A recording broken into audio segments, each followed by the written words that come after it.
السلام علیکم میرے پیارے بھائیوں اور بہنوں، آپ سب کو جمعہ مبارک ہو۔ آج ہم سورہ جمعہ کی تلاوت اور تفسیر سے اپنے قلوب و اذہان کو منور فرمائیں گے اور احکامات الہی پر عمل کرتے ہوئے اپنی زندگی کو کامیاب بنائیں گے۔ اپنے پیاروں کو اس عادت سے محروم ہرگز نہیں رکھیں گے اور اس ویڈیو کو اپنے پیاروں سے ضرور شیئر کریں گے۔ اللہ تعالی ہم سب کو دونوں جہاں میں کامیابی کامرانی عطا فرمائے، آمین۔ اللہ تعالیٰ نے سورہ جمعہ میں 4 موضوع بیان فرمائے ہیں۔ بالترتیب نمبر 1 قرآن حکیم آفاقی کتاب ہدایت ہے۔ نمبر 2 کتابوں کا بوجھ لادا گیا گدھا اور بے عمل عالم۔ جمعہ کا دن کیا ہے اور اس کی اہمیت کیوں ہے؟ تجارت، عبادت اور صلاۃ الجمعہ۔ صحیح مسلم شریف میں حضرت ابن عباس اور حضرت ابو ہریرہ رضی اللہ عنہ سے روایت ہے کہ رسول اللہ صلی اللہ علیہ وآلہ وسلم جمعہ کی نماز میں سورہ جمعہ اور سورہ منافقون پڑھا کرتے تھے۔ ہر جگہ یہی فرمایا ہے کہ کوئی چیز ایسی نہیں جو اس کی تسبیح اس کی حمد کے ساتھ نہ کرتی ہو۔ تمام مخلوق خواہ آسمان کی ہو خواہ زمین کی، اس کی تعریفوں اور پاکیزگیوں کے بیان میں مصروف و مشغول ہے۔ وہ آسمان و زمین کا بادشاہ اور ان دونوں میں اپنا پورا تصرف اور اٹل حکم جاری کرنے والا ہے۔ وہ تمام نقصانات سے پاک اور بے عیب ہے، تمام صفات کمالیہ کے ساتھ موصوف ہے۔ وہ عزیز اور حکیم ہے۔ قرآن کریم میں سب جہان والوں کے لیے نصیحت ہے۔ اس طرح اللہ تعالیٰ نے ایک اور جگہ پر ارشاد فرمایا، اے حبیب اپنے قرابت دار اور کنبہ والوں کو ڈرا دے۔ یہاں یہ مطلب ہرگز نہیں کہ آپ صلی اللہ علیہ وآلہ وسلم کی تنبیہ صرف اپنے گھر والوں کے ساتھ ہی مخصوص ہے بلکہ عام ہے۔ ارشاد باری تعالیٰ ہے، لوگوں میں تم سب کی طرف اللہ کا رسول ہوں۔ اس سے یہ صاف ثابت ہے کہ حضور صلی اللہ علیہ وآلہ وسلم کی بعثت روئے زمین کی طرف ہے۔ کل مخلوق کے آپ پیغمبر ہیں۔ ہر سرخ و سیاہ کی طرف آپ نبی بنا کر بھیجے گئے ہیں۔ حضرت ابراہیم علیہ السلام نے یہ دعا مانگی تھی اہل مکہ کے لیے کہ اللہ تعالیٰ ان میں ایک رسول انہی میں سے بھیجے جو انہیں اللہ کی آیتیں پڑھ کر سنائے، انہیں پاکی سکھائے اور کتاب و حکمت کی تعلیم دے۔ بس اللہ تعالیٰ نے آپ کی یہ دعا قبول فرمائی، اور جب کہ مخلوق کو نبی کی سخت ضرورت تھی تو اللہ تعالیٰ نے اپنے پیارے نبی حضرت محمد صلی اللہ علیہ وآلہ وسلم کو مبعوث فرمایا۔ آپ نے ان اہل عرب کو اللہ کے کلام کی آیتیں پڑھ کر سنائیں، انہیں پاکیزگی سکھائی اور کتاب و حکمت کا معلم بنا دیا، حالانکہ اس سے پہلے وہ کھلی گمراہی میں تھے۔ سنیے، اہل عرب حضرت ابراہیم کے دین کے دعوے دار تھے، لیکن حالت یہ تھی کہ اصل دین کو خرد برد کر چکے تھے۔ بس اللہ تعالیٰ نے حضرت محمد صلی اللہ علیہ وآلہ وسلم کو عظیم الشان شریعت اور کامل مکمل دین دے کر دنیا والوں کی طرف بھیجا۔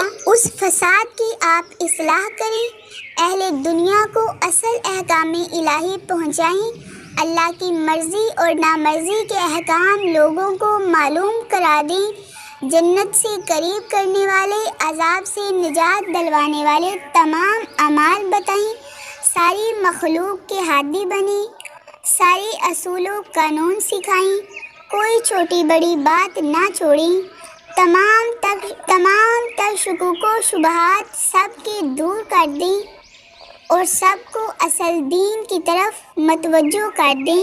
اس بلند و بالا خدمت کے لیے اللہ تعالیٰ نے آپ میں وہ تمام برتریاں اور بزرگیاں جمع کر دیں جو نہ آپ سے پہلے کسی میں تھی نہ آپ کے بعد کسی میں ہو سکیں گی۔ موضوع نمبر 2 میں اللہ تعالیٰ نے یہودیوں کی مذمت بیان کی ہے کہ انہیں تورات دی کتابوں کا بوجھ جیسے کسی گدھے پر لادا جائے تو اسے یہ تو معلوم ہوتا ہے کہ اس پر کوئی بوجھ ہے، لیکن یہ نہیں جانتا کہ اس میں کیا ہے۔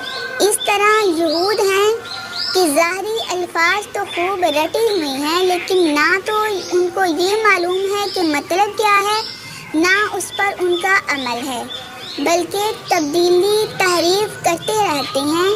بس یہ اس بے سمجھ جانور سے بھی بدترین ہے، کیونکہ اسے یعنی گدھے کو تو اللہ نے سمجھ ہی نہیں دی، لیکن یہ سمجھ رکھتے ہوئے پھر بھی اس کا استعمال نہیں کرتے۔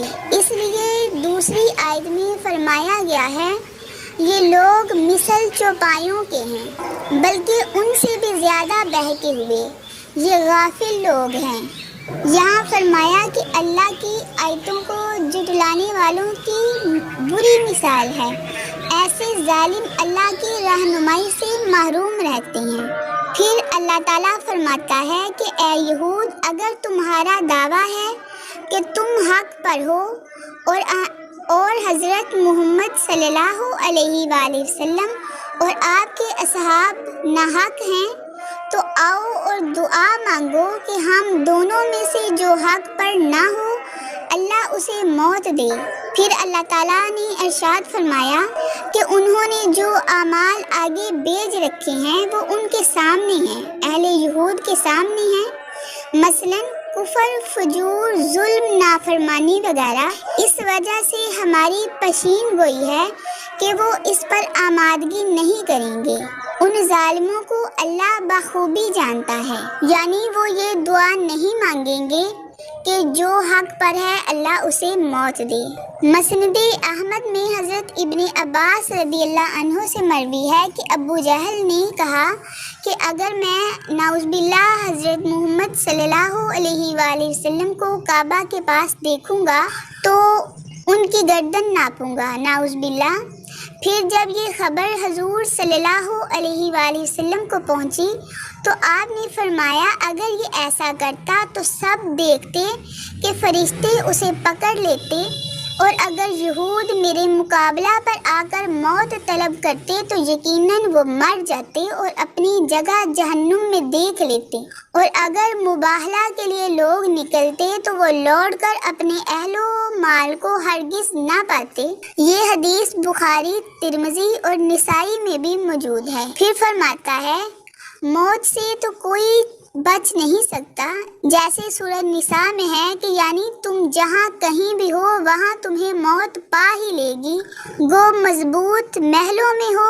معجم طبرانی کی ایک مرفوع حدیث میں ہے، موت سے بھاگنے والے کی مثال ایسی ہے جیسے ایک لومڑی ہو جس پر اللہ کا کچھ قرض ہو، وہ اس خوف سے کہ کہیں یہ مجھ سے مانگ نہ بیٹھے بھاگتے بھاگتے جب تھک جائے تب اپنے گھونسلے میں اپنے گھر میں گھس جائے جہاں گھسی، اور زمین نے پھر اسے تقاضا کیا کہ لومڑی میرا قرض ادا کر دو، پھر وہاں سے دم دبائے ہوئے تیزی سے بھاگی، آخر یوں ہی بھاگتے بھاگتے ہلاک ہوگی۔ استغفر اللہ ربی من کل ذنب واتوب الیہ۔ موضوع نمبر 3 اور 4 انشاءاللہ ہم اگلے جمعہ کو بیان کریں گے۔ میری نئی ویڈیو حاصل کرنے کے لیے چینل کو سبسکرائب کر کے بیل نوٹیفیکیشن کو آن کریں اور آل پر کلک کر دیں، اور اگر آپ پہلے ہی میرے سبسکرائبر ہیں تو جزاک اللہ۔ ویڈیو کو لائک اور اپنے پیاروں سے شیئر ضرور کریں۔ اگلے جمعے تک اللہ حافظ۔